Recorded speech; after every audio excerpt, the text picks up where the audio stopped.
Hi, I am Jen Singer, the founder of the Event Industry, a community and ultimate resource guide for event planners. Happy Friday to everybody. Every Friday at 10 a.m. Pacific Standard Time, I go live and talk about event planning subject, answer any questions you might have, and just help support you and your event planning needs to maybe grow your own business, or you're an aspiring event planner. This community is all for you. I'm really excited today. One, because it's Friday. Two, I've had a good amount of coffee. And three, I have a big event for my event planning business, Jen Singer Events. It's a gala that I've been working on for the last 10 months. There's an old Hollywood theme tied to it, which I'm super excited about, and I can't wait to share the event photos with you and the decor ideas that we came up for this event to help maybe inspire you for future events. So really excited about that. The last couple weeks, we have been talking about the 10 different categories to simplify your event. Now, if you're thinking, what is she talking about? What are these 10 categories? Where do I find this list? If you visit theeventindustry.com, that again is theeventindustry.com, there is free tools, free checklist on the homepage, so you can see the 10 different categories, or the ultimate event planning checklist, which is like a breakdown of like all the different categories and things to consider into each category. So every week we've been exploring a couple subject matters out of those 10 categories into more detail to kind of give you some tips and tools to think about as it relates to those different subjects. And just to recap, here's the 10 categories. We have audio visual, entertainment, budget and financials, decor and rentals, food and beverage, guest lists and logistics, PR and marketing, photography and videography, and venue. So again, let me just recap that. We've got audio visual, we have entertainment, budget and financials, decor and rentals, food and beverage, guest list, logistics, PR and marketing, photography and videography, and the venue. The last couple weeks, I have talked about the budget and financials. I've talked about the guest list.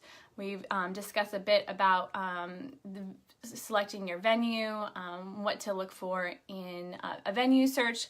Last week, I focused on that like solely and talked about how to handle the venue search like a boss, and questions that you should be asking when you're looking at different venues, things to be wary about, or things to make sure that you put into the contract or just consider that might come up as extra costs. So those are some elements that we've gone over the last few weeks. If you want to check out those videos, they're on Facebook, or they also live on the website, theeventindustry.com. Under the tools tab. The videos are all linked there to a YouTube channel, so you can watch all the videos and get all that information if you didn't have a chance to join us the last couple weeks. I'm excited today to talk to you guys about audiovisual and entertainment, because they're really closely intertwined. This is not like particularly the most interesting part of the event planning process. I think decor and rentals is, pretty exciting, and food can be really exciting, and AV or audiovisual can be intimidating. It can be complicated. It can get costly, and I mean, it can ultimately jeopardize the event. So I want to talk to you about some terms, some things to be looking for as it relates to audiovisual and entertainment, and whether that's live entertainment or background entertainment or just entertainers in general, some things to think about as it pertains to entertainment for your event.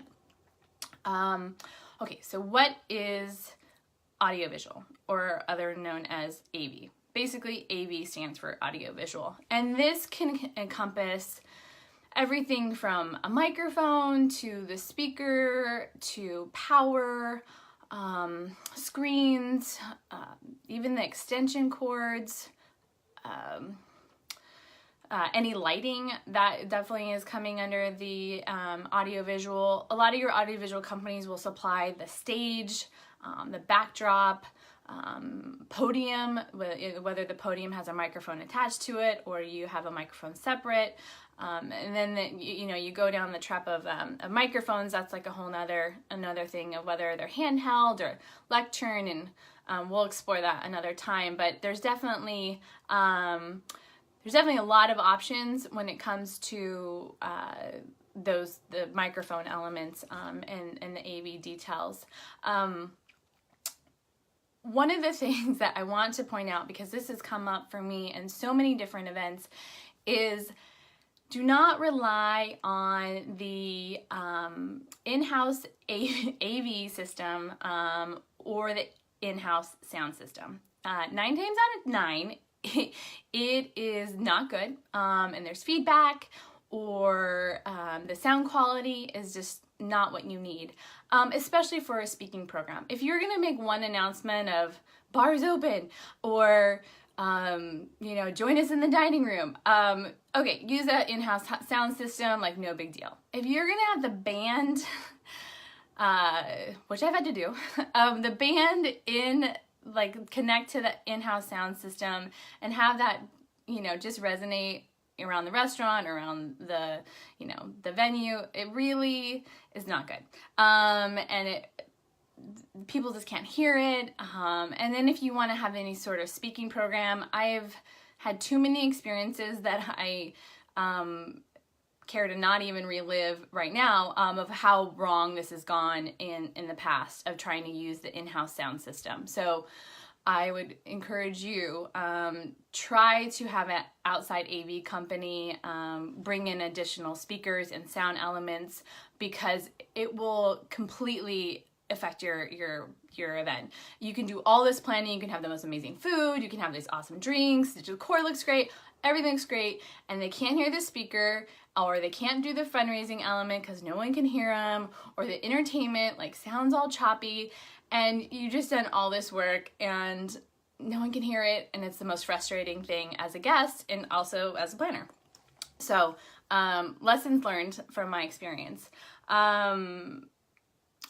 When it comes to AV companies, I have one that I work with all the time. I've known this AV guy, and he owns his own company, and I've known him for over 10 years, and I trust him.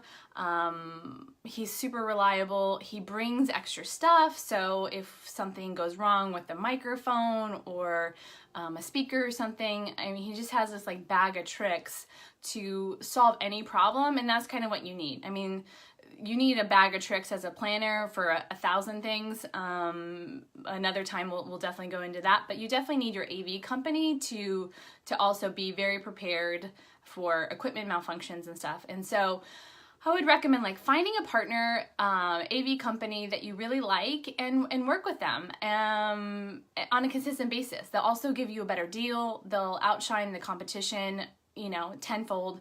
So find a partner to work with, and build a relationship with them so you can trust their quality. The other element of AV is, and I was talking with a client about this yesterday, is that most of the time thank you ladies, thank you Tori, thank you Jennifer, I love you guys. Most of the time, the in-house AV company, which is usually PSAV, I love them. They're super nice. At most of the hotels, I really have not met any, unfriendly PSAV guys. But here's the thing. They have to share the profits with their hotel. So with that, they charge more. And sometimes it's double, or recently it was triple the amount of what my AV guy and his company could offer. And we were talking $15,000 difference. And when you have a program where everything is really tight and you are, making really hard decisions about, what kind of wine you're going to offer, and if it's $12 a glass or $14 a glass, saving $15,000 or $2,000, it's a huge, huge difference. So, not that I don't love PSAV and I'm trying to knock them right now.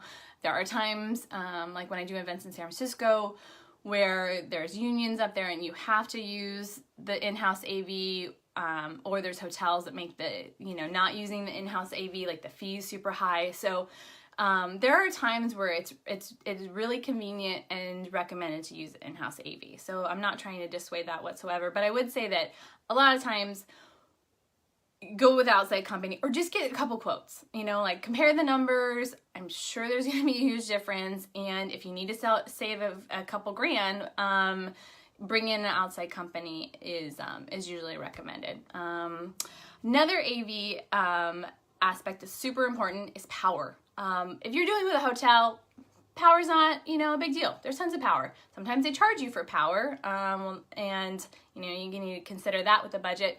But other times, you can be a venue that you just assume has power or just has enough power, and then all of a sudden you've got a screen, you've got a DJ, you've got maybe you have a live band, maybe you have tons of lighting, maybe you're dealing with an outside caterer and they have to bring in an oven. Like all of those things draw so much power, and you just need to define what the power abilities are so you can get a generator and you don't blow the power, or you don't, just basically blow the power. I did a couple of events where we were building out a kitchen and the event was going and the circuit was just like not enough. And that's a whole nother story.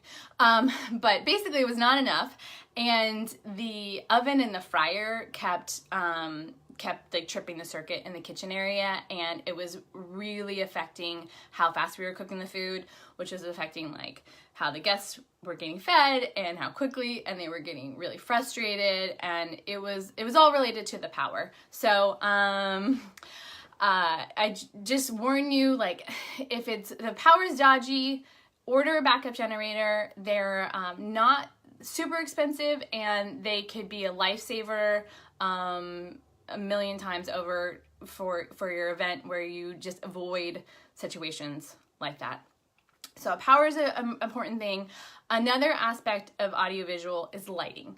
I like to get on this soapbox about lighting, and I'll probably go into more detail about this another time and maybe do like a whole Facebook about lighting, because I feel like it is the most underrated decor element. I mean, yes, it comes under audiovisual. You work with your audiovisual team to orchestrate all of that, but it is, it can enhance the aesthetics like a million times over, more than any lounge decor or floral or any kind of aspect that you think is going to like wow your guest. The thing that they're going to get wowed about is if you do a bunch of uplighting and you've now just like framed this event space and this aesthetic that's just gorgeous, and that will do it. Your guests will be wowed with more lighting than say more flowers, and it's a lot cheaper to do uplighting around your venue than it is to like get a bunch of flowers in there. I mean, not that I don't love flowers. I love flowers. I love my girl Jennifer and Huntress Florals. But lighting is overlooked, sometimes cut from the budget because I don't think they need it, and it is the most amazing thing that can like so change your event. We're gonna have some awesome pictures from the gala this weekend about lighting, so I'll definitely reference those, and we'll talk about more lighting elements in the future. But yes, lighting is key. Okay, entertainment. This can relate to a live band, a DJ, a playlist, magician guy. One of those girls that wear the big dresses with the champagne on them. We almost did this for this event too, where you hire the girls that wear these huge metal skirts that like roll and they have like champagne in them. That would fall under entertainment. I really wanted to do that, but there was not the budget for the skirt girl with the champagne glasses. So hopefully next time. So,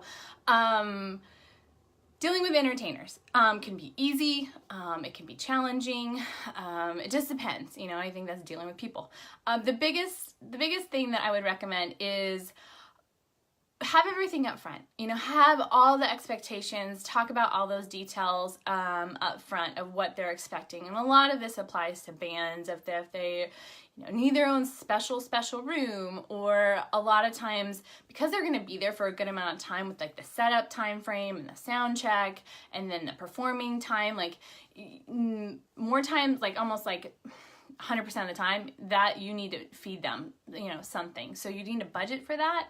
And then you also just need to consider that and make sure any expectations you have or your client has, or the entertainer has, like you try to get through all of that in the beginning, whether it's, this has come up too, a sound system. So being really clear about when you say sound system to them, like what does that mean? Because I ran into this, was it last year? I had a holiday party and the band said, oh yeah, we're gonna bring a sound system, no problem.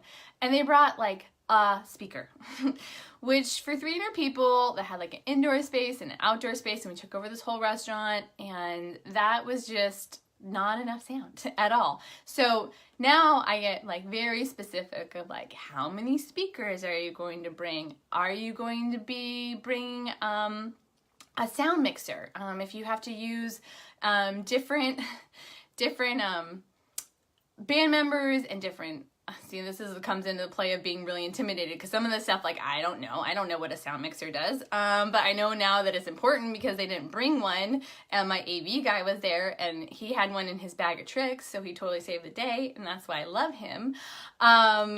But yeah, so a sound mixer is super important with a band and multiple speakers. So, be specific about, the sound coverage that you need in this space, and then it maybe, I guess they just assumed that we were just going to be in this one area, and we were not. We were wanting the band to be heard and announcements to be heard, like across the whole venue, so inside and outside. So have those conversations up front, get all the specifics about the equipment they're bringing and their sound they're providing all up front too, because I've had this come up where they say, oh, I'm not, our sound system, but that only includes like a speaker, so if you wanted more, then that was going to be more. And all of a sudden you're running into, hundreds of dollars of extra expenses that you haven't budgeted for, which can be really challenging and not a fun conversation to have with your client to come up. So it's really great to just like have those all up front.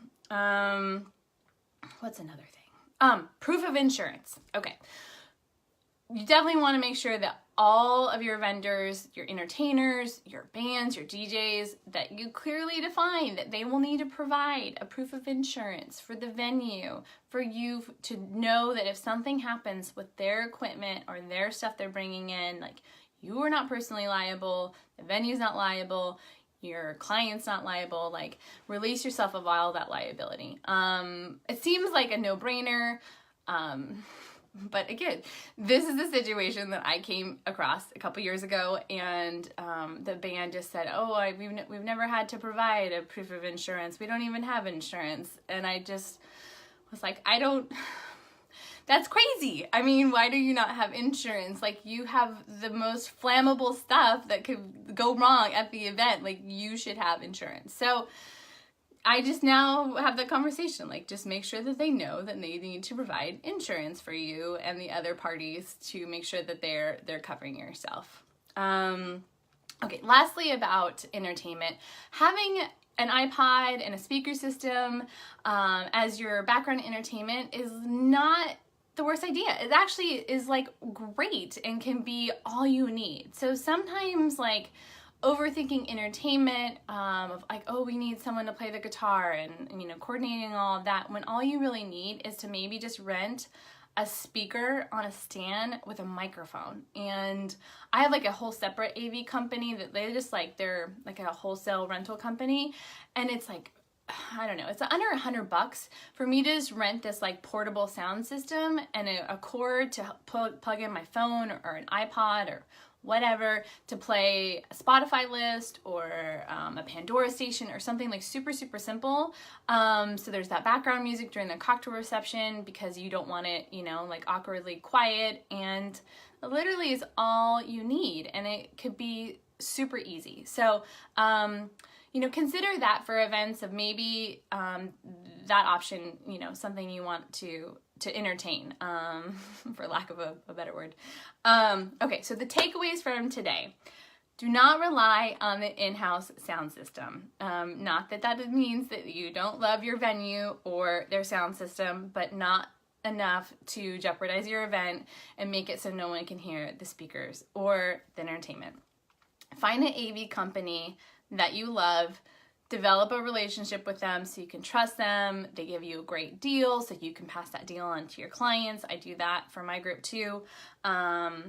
Lighting is phenomenal and it can really change this aesthetics. So think about that when you're thinking about decor.